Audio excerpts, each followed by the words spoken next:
I'm aware of Allama Sayedee, Inna Lillahi Inna Rajiun, and I got the information a few days earlier that he passed away.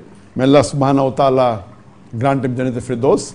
May Allah subhanahu wa ta'ala raise his level to the highest level of Jannah. And I'm aware that he was one of the popular dais of Bangladesh. And I'm aware that he was arrested many years ago. And he was first given the verdict of to be hanged. And then later there was protest in which many people died. So they changed the verdict from hanging, giving him punishment of death to life imprisonment. And there are many people in many parts of the world, unfortunately many Muslim countries, that the religious people are being arrested, for political reasons. And one of them was Allama Sayedee.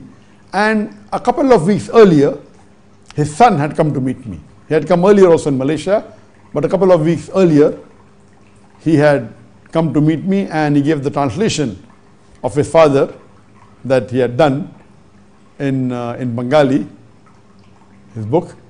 And I told him to convey my salams to him when he meets him. And unfortunately, this happened a few weeks earlier, and we heard that he has expired.